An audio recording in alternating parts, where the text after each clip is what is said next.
Hey guys, welcome back. This is By the Book and we are your married relationship coaches. Today we're talking about Married at First Sight, again. Lindsey and Mark. Okay, so we're on season 14, episode 15. Yeah. And we're coming down to crunch time. I think it's about a week left before decision day. And I think, which I was just talking to my husband about, I believe that in true Married at First Sight form, production is now trying to draw us in by making the bad couples seem better and the good couples seem worse, so that we tune in and keep watching. Are there any good couples though? I think that as far as the couples who are going to say yes, I think Noy and Steve are probably going to say yes. We're not talking about them right now. No. But yeah, I think that they're going to say yes. And I think actually Elijah Juan and Katina are too. Yeah. But we are here to talk about Lindsey and Mark. Yes. And so what happened? So this is the episode where Dr. Pepper comes back and she tries to help solidify the relationship to where both people will say yes on decision day.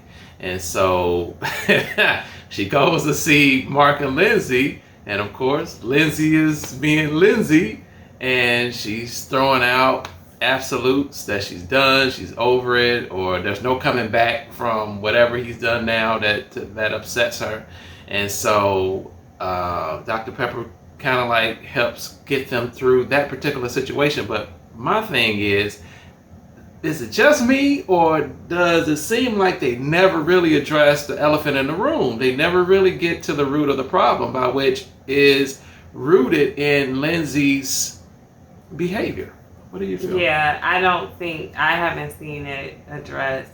And to be fair, unless Mark is doing something so wildly different than what we see on camera when he's off camera, I don't know why that's happening. Mm-hmm. You know, I see him continually addressing his behavior and saying what he can change. You know, if she just wasn't so darn annoying, you know, he would change this or change that, and he knows how to, you know, be the guy that she wants. But she has to give him the space to do that. Yeah. But yeah, we're not hearing him say, look, you don't take accountability. You're talking about me and my accountability. You don't take accountability for anything that you do, for the way that she throws her good deeds, I guess, in his face, the way that she demeans him, you know, and really attacks him as a man, the way that she embarrasses him purposefully in public settings. It's not okay. And we just don't see that. The way that she overreacts to things, like in an unbelievable way, like him calling her hyper because she's all over him. Yeah. And that, she shut down the whole whatever they were doing on the porch because of that one word. Yeah. And if that triggers you, fine, but he doesn't know her well enough. Exactly. I mean, if he called her hyper and she said, hey, you know, can you not do that? That really hurts my feelings. I had an experience with people calling me hyper, whatever type of rationale she wants to put behind it, that's fine. Then if he says it going forward, then you can know that it's been done deliberately. Yeah. Now you can take that type of offense. Yeah. But not as a first time. Just not something that somebody would right off the bat know. Like if he called her a B word, I don't think that she has to warn him that that's not okay. But hyper, come on. Yeah. I mean, well, my thing is she said she was triggered when he called her hyper. I can, like you said, I can kind of get it, but she doesn't see that her behavior triggers him. Yeah. I mean, she's coming at him, you know, with both barrels blazing. And so calling him whatever she wants to call, even in their sex life, I mean, she's very insulting and she's very demeaning.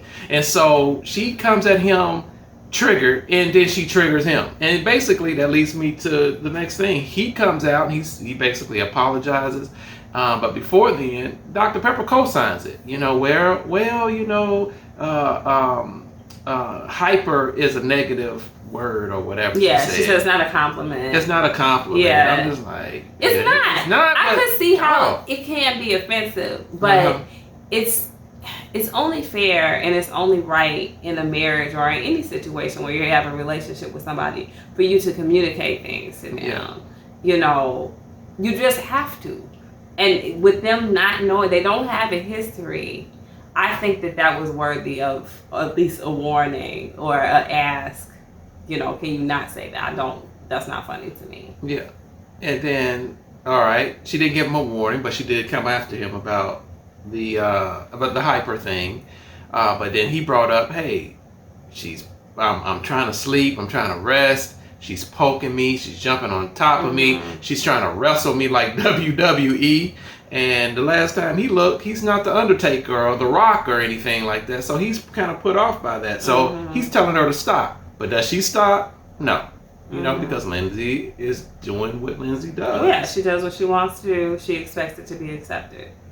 So, anyway, in this episode, I think that we saw them try to, and by them I mean production, try to kind of manipulate us and show a softer side. It was super sad that poor cat, it looked so bad.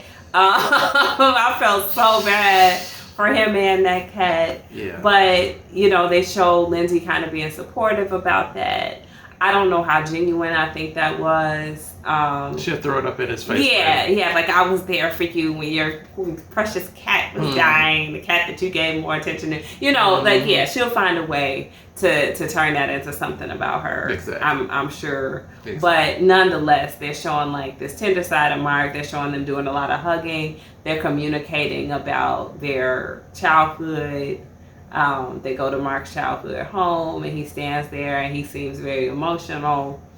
To the point where he talks about moving in there, and you know, that's where me and Mark I'm like, no. That was like maybe the first time I ever agreed wholeheartedly with Lindsey. Yeah. Like, are you crazy? Yeah. Yeah, that was kind of crazy. I mean, come on, Mark. No one wants to live in your childhood home with you unless it's like, I don't know, a mansion or something like that. Nobody's really looking. Even still, but yeah, I mean, I take your point. Like, let's sell it and buy something else. You know, that's ours. Yeah. Yeah. You know. Yeah. So no, that was a bit crazy. He was serious about it too. I think so. I think so. Like, you gotta let it go, bruh. Yeah, wake up, son. So yeah, so that was the deal. They did bond over the loss of his cat. That was pretty tender. And I'm not even an animal, especially a cat person, but that was pretty tender. Yeah, you know, it was. I felt some give type it to of it. way. Yeah. Yeah. So I'm sure that was pretty emotional, but that can't undo 7 weeks worth of trauma. Absolutely not. That I think that Lindsey has visited upon him. Yeah, and I don't think that, you know, I know they're trying to show us this and spin it in a particular way, but I don't think that that's going to change them so much so that he says yes on decision day. No. I don't believe that, you know, production, you tried, but I'm not convinced. I hope not. I mean, oh my goodness. If it's two people that should part, you know, and I am a huge supporter of marriage and couples staying together for almost no matter what. And so, yeah, but them, no, absolutely not. They said I do on a show and let other people pick their mates for them. So I feel no certain type of way socially.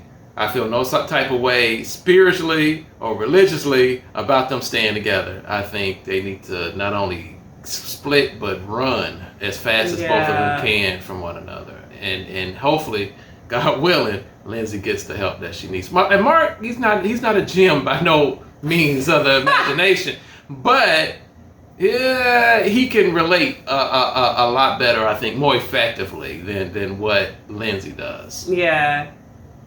Well, we'll see, guys. You know, tell us what you think. If you think that one moment of tenderness over that cat is enough to overturn what has happened. You know, they got something there that we don't see, because I don't see it. Yeah, feel free to share that in the comments. I am team divorce for those two.